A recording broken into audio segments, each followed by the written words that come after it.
Yesterday, a federal court authorized the IRS to gain access to the identities of U.S. taxpayers who use cryptocurrencies. Eamon Javers explains.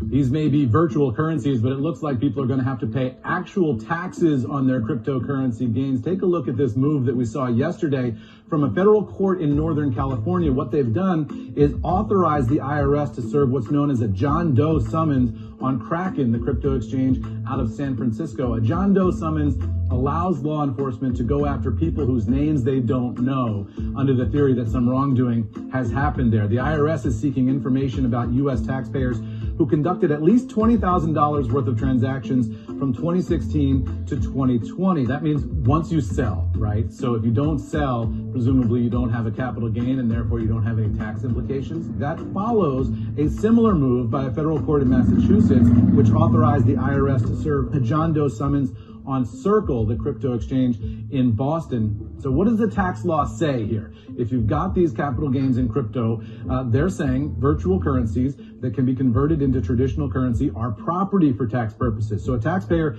can have a gain or loss on the sale or exchange of virtual currency.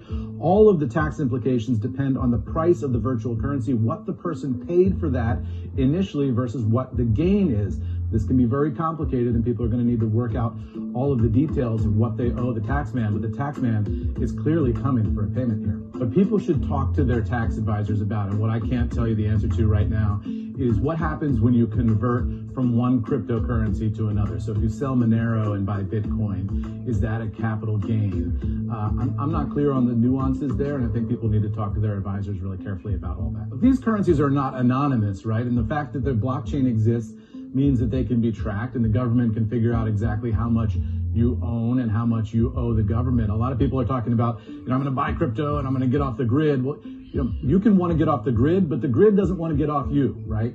So you can have all the anti-government attitudes that you want, but the government still says you owe the tax that you've generated here by virtue of having these capital gains. It's interesting, I tweeted about this yesterday and people were outraged and saying like, how is this even legal that they could come and demand taxes on this? And it's just interesting to see that there's a whole group of investors out here or people who are buying these cryptocurrencies who just assume that no law applies there.